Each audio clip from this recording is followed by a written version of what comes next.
All right, so I want to talk about actually how to invest in an annuity. All right.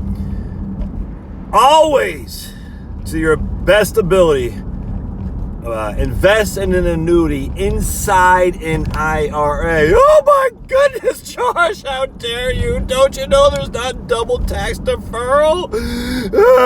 How dare you invest in an annuity inside an IRA? It's a scam. Dude, I've heard this all before, and I just chuckle.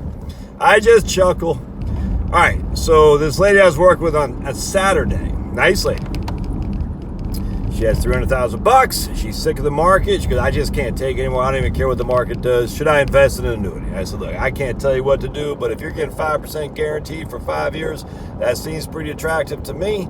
And she goes, but what happens after the annuity matures? What do I do then? I said, well, the nice thing is, because you're investing inside an IRA, you can take that annuity and bring it back to Vanguard or T. Rowe Price or Schwab or wherever you have your portfolio at right now without any tax consequences. Just a trustee-to-trustee transfer inside the umbrella of an IRA.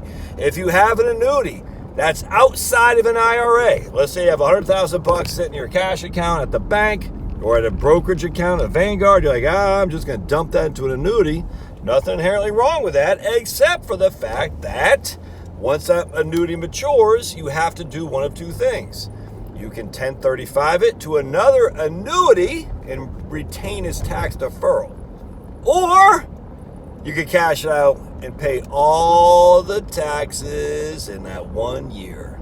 So for simplicity, let's say you got 5% a year on a $100,000 investment for 5 years. You put $100,000 in, 5 years matures, you got $125,000. Pretty simple stuff. So you got $25,000 of money you've made that has yet to be taxed. All right. So inside an IRA, you can transfer that $125,000 to Vanguard, dump it in Wellesley Income Fund, all pre-tax.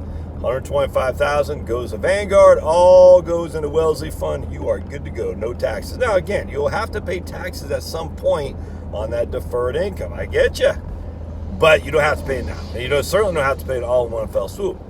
Now you get $100,000 you invest from a brokerage account and an annuity. All right, so you're taking $100,000 that's in a taxable brokerage account. You're dumping it into an annuity. $100,000 grows to $125,000. All right, that $25,000 is tax deferred, and you say, man, I want to get this out of the annuity and roll it back to my Wellesley Income Fund. All right, IRS says, good for you. Yes, you should do that. You are literally taking a full distribution of your annuity. The $100,000 that you put in is tax-free because that's your principal, assuming that, I'm not going to assume anything, but that your principal comes out tax-free. The $25,000 you made, whoa, dude. What the hell was that? That guy does not know how to do. What the hell is going on up here, man? If I'm in, geez, do people not know how to drive at a roundabout? Yikes! Anyway, the $25,000 that you've made in that annuity, that's in a brokerage account, a non-IRA, if you will. If you transfer that back to your Wellesley Income Fund or Wellington Fund or Contra Fund or any kind of a brokerage account or mutual fund, you got to pay income tax on that $25,000, all subject to OI, ordinary income. All right, it's not long-term capital gains, it's not dividend income, it's all OI, and you got to pay tax on that money all in one fell swoop. And remember, an annuity distribution, my friends, is always LIFO, last in, first out. All right, that means any amount of money you take out, the first thing you do is you got to take out your gains. You do not take your principal out like you can in a Roth IRA. You take out your gains. Thus, if the money comes out of an annuity and you have any money you've made in that annuity, you're going to pay tax on the money that comes out. There's just no two ways around that. And if you're surrendering the whole, surrendering is not the right word. If you're transferring the whole thing, and the reason I say not surrendering, because you've taken your annuity at maturity and you said, okay, the 5 years are up. Maturity is here. I can roll it to another annuity.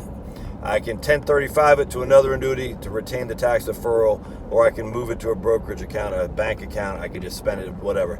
Either way, I'm selling the annuity essentially, and I'm paying the taxes on the $25,000 as ordinary income, all in one fell swoop.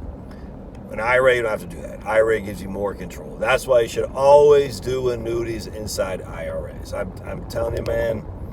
I got people when I was working who've had annuities that are deferred for years and years and years and years outside of IRAs.